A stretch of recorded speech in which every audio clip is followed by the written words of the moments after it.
Middlemarch, Book 8, Sunset and Sunrise, Chapter 83. And now good morrow to our waking souls, which watch not one another out of fear. For love all love of other sights controls, and makes one little room, and everywhere. Dr. Donne. On the second morning after Dorothea's visit to Rosamond, she had had 2 nights of sound sleep, and had not only lost all traces of fatigue, but felt as if she had a great deal of superfluous strength, that is to say, more strength than she could manage to concentrate on any occupation. The day before, she had taken long walks outside the grounds, and had paid 2 visits to the parsonage, but she never in her life told anyone the reason why she spent her time in that fruitless manner, and this morning she was rather angry with herself for her childish restlessness. Today was to be spent quite differently. What was there to be done in the village? Oh dear! Nothing. Everybody was well and had flannel, nobody's pig had died, and it was Saturday morning, when there was a general scrubbing of doors and doorstones, and when it was useless to go into the school. But there were various subjects that Dorothea was trying to get clear upon, and she resolved to throw herself energetically into the gravest of all. She sat down in the library before her particular little heap of books on political economy and kindred matters, out of which she was trying to get light as to the best way of spending money so as not to injure one's neighbors, or, what comes to the same thing, so as to do them the most good. Here was a weighty subject which, if she could but lay hold of it, would certainly keep her mind steady. Unhappily her mind slipped off it for a whole hour, and at the end she found herself reading sentences twice over with an intense consciousness of many things, but not of any one thing contained in the text. This was hopeless. Should she order the carriage and drive to Tipton? No, for some reason or other she preferred staying at Lowick. But her vagrant mind must be reduced to order. There was an art in self-discipline, and she walked round and round the brown library, considering by what sort of maneuver she could arrest her wandering thoughts. Perhaps a mere task was the best means, something to which she must go doggedly. Was there not the geography of Asia Minor, in which her slackness had often been rebuked by Mr. Casaubon?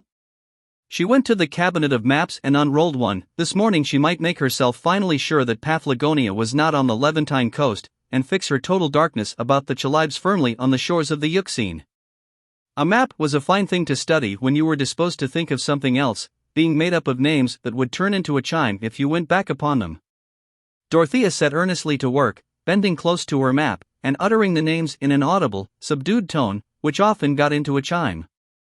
She looked amusingly girlish after all her deep experience, nodding her head and marking the names off on her fingers, with a little pursing of her lip, and now and then breaking off to put her hands on each side of her face and say, "Oh dear!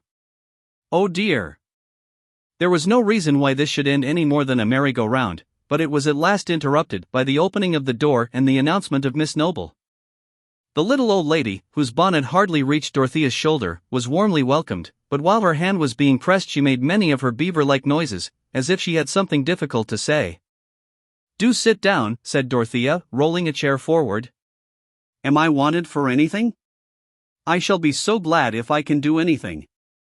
"I will not stay," said Miss Noble, putting her hand into her small basket, and holding some article inside it nervously. "I have left a friend in the churchyard." She lapsed into her inarticulate sounds, and unconsciously drew forth the article which she was fingering. It was the tortoiseshell lozenge box, and Dorothea felt the color mounting to her cheeks. "Mr. Ladislaw," continued the timid little woman. "He fears he has offended you, and has begged me to ask if you will see him for a few minutes." Dorothea did not answer on the instant. It was crossing her mind that she could not receive him in this library, where her husband's prohibition seemed to dwell. She looked towards the window. Could she go out and meet him in the grounds? The sky was heavy, and the trees had begun to shiver as at a coming storm. Besides, she shrank from going out to him. "Do see him, Mrs. Casaubon," said Miss Noble, pathetically, "else I must go back and say no, and that will hurt him." "Yes, I will see him," said Dorothea. "Pray tell him to come." What else was there to be done? There was nothing that she longed for at that moment except to see Will. The possibility of seeing him had thrust itself insistently between her and every other object, and yet she had a throbbing excitement like an alarm upon her, a sense that she was doing something daringly defiant for his sake. When the little lady had trotted away on her mission, Dorothea stood in the middle of the library with her hands falling clasped before her, making no attempt to compose herself in an attitude of dignified unconsciousness. What she was least conscious of just then was her own body. She was thinking of what was likely to be in Will's mind, and of the hard feelings that others had had about him. How could any duty bind her to hardness? Resistance to unjust dispraise had mingled with her feeling for him from the very first, and now in the rebound of her heart after her anguish the resistance was stronger than ever. If I love him too much it is because he has been used so ill. There was a voice within her saying this to some imagined audience in the library, when the door was opened, and she saw Will before her. She did not move, and he came towards her with more doubt and timidity in his face than she had ever seen before. He was in a state of uncertainty which made him afraid lest some look or word of his should condemn him to a new distance from her, and Dorothea was afraid of her own emotion. She looked as if there were a spell upon her, keeping her motionless and hindering her from unclasping her hands, while some intense, grave yearning was imprisoned within her eyes. Seeing that she did not put out her hand as usual, Will paused a yard from her and said with embarrassment, "I am so grateful to you for seeing me." "I wanted to see you," said Dorothea, having no other words at command. It did not occur to her to sit down, and Will did not give a cheerful interpretation to this queenly way of receiving him, but he went on to say what he had made up his mind to say. "I fear you think me foolish and perhaps wrong for coming back so soon. I have been punished for my impatience.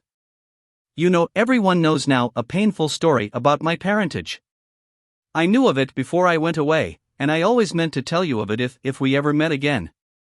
There was a slight movement in Dorothea, and she unclasped her hands, but immediately folded them over each other. "But the affair is matter of gossip now," Will continued. "I wished you to know that something connected with it, something which happened before I went away, helped to bring me down here again.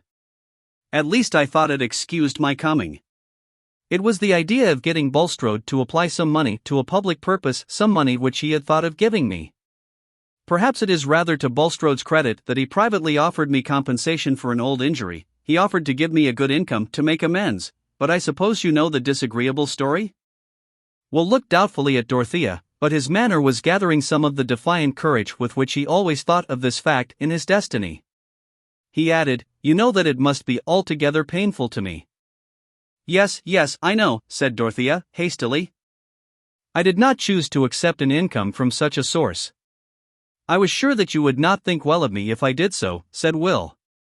Why should he mind saying anything of that sort to her now? She knew that he had avowed his love for her. "I felt that," he broke off, "nevertheless." "You acted as I should have expected you to act," said Dorothea, her face brightening and her head becoming a little more erect on its beautiful stem. "I did not believe that you would let any circumstance of my birth create a prejudice in you against me, though it was sure to do so in others," said Will, shaking his head backward in his old way, and looking with a grave appeal into her eyes. "If it were a new hardship it would be a new reason for me to cling to you," said Dorothea, fervidly. Nothing could have changed me, but her heart was swelling, and it was difficult to go on. She made a great effort over herself to say in a low tremulous voice, "But thinking that you were different, not so good as I had believed you to be." "You are sure to believe me better than I am in everything but one," said Will, giving way to his own feeling in the evidence of hers. "I mean, in my truth to you. When I thought you doubted of that, I didn't care about anything that was left. I thought it was all over with me, and there was nothing to try for, only things to endure." "I don't doubt you any longer," said Dorothea, putting out her hand, a vague fear for him impelling her unutterable affection. He took her hand and raised it to his lips with something like a sob. But he stood with his hat and gloves in the other hand, and might have done for the portrait of a royalist. Still it was difficult to loose the hand, and Dorothea, withdrawing it in a confusion that distressed her, looked and moved away. "See how dark the clouds have become, and how the trees are tossed," she said, walking towards the window, yet speaking and moving with only a dim sense of what she was doing. Will followed her at a little distance, and leaned against the tall back of a leather chair, on which he ventured now to lay his hat and gloves, and free himself from the intolerable durance of formality to which he had been for the first time condemned in Dorothea's presence. It must be confessed that he felt very happy at that moment leaning on the chair. He was not much afraid of anything that she might feel now. They stood silent, not looking at each other, but looking at the evergreens which were being tossed, and were showing the pale underside of their leaves against the blackening sky. Will never enjoyed the prospect of a storm so much, it delivered him from the necessity of going away. Leaves and little branches were hurled about, and the thunder was getting nearer. The light was more and more somber, but there came a flash of lightning which made them start and look at each other, and then smile. Dorothea began to say what she had been thinking of. "That was a wrong thing for you to say, that you would have had nothing to try for. If we had lost our own chief good, other people's good would remain, and that is worth trying for. Some can be happy. I seem to see that more clearly than ever, when I was the most wretched. I can hardly think how I could have borne the trouble, if that feeling had not come to me to make strength. You have never felt the sort of misery I felt," said Will, "the misery of knowing that you must despise me." "But I have felt worse." It was worse to think ill. Dorothea had begun impetuously, but broke off. Will colored. He had the sense that whatever she said was uttered in the vision of a fatality that kept them apart. He was silent a moment, and then said passionately, "We may at least have the comfort of speaking to each other without disguise. Since I must go away, since we must always be divided, you may think of me as one on the brink of the grave." While he was speaking there came a vivid flash of lightning which lit each of them up for the other, and the light seemed to be the terror of a hopeless love. Dorothea darted instantaneously from the window. Will followed her, seizing her hand with a spasmodic movement, and so they stood, with their hands clasped, like two children, looking out on the storm, while the thunder gave a tremendous crack and roll above them, and the rain began to pour down. Then they turned their faces towards each other, with the memory of his last words in them, and they did not loose each other's hands. "There is no hope for me," said Will.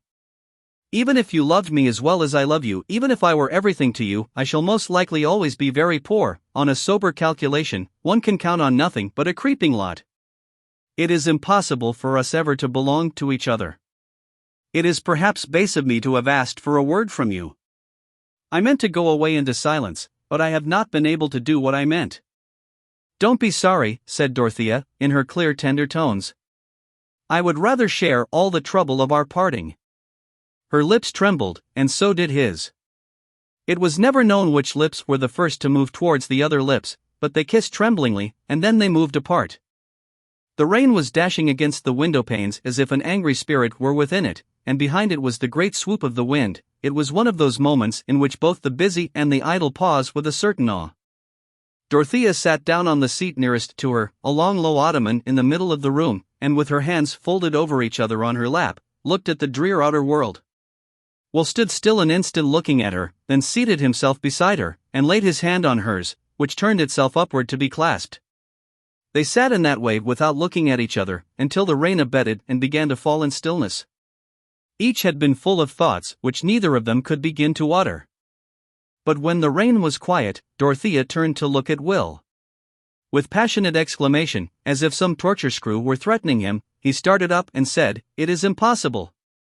He went and leaned on the back of the chair again, and seemed to be battling with his own anger, while she looked towards him sadly.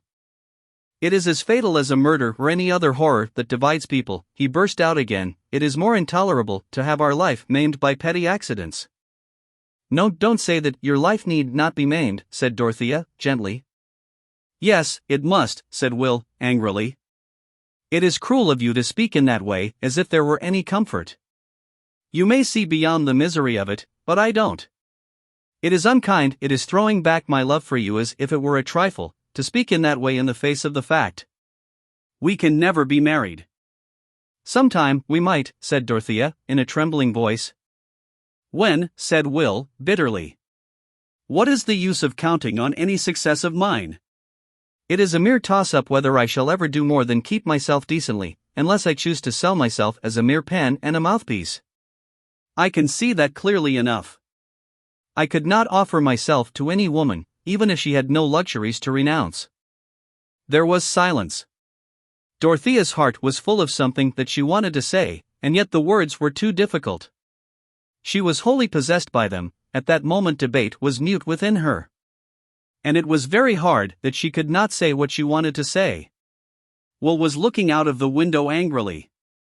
If he would have looked at her and not gone away from her side, she thought everything would have been easier. At last he turned, still resting against the chair, and stretching his hand automatically towards his hat, said with a sort of exasperation, "Goodbye." "Oh, I cannot bear it, my heart will break, said Dorothea, starting from her seat, the flood of her young passion bearing down all the obstructions which had kept her silent, the great tears rising and falling in an instant. I don't mind about poverty, I hate my wealth. In an instant Will was close to her and had his arms round her, but she drew her head back and held his away gently that she might go on speaking, her large tear-filled eyes looking at his very simply, while she said in a sobbing childlike way, we could live quite well on my own fortune, it is too much, 700 a year, I want so little, no new clothes, and I will learn what everything costs.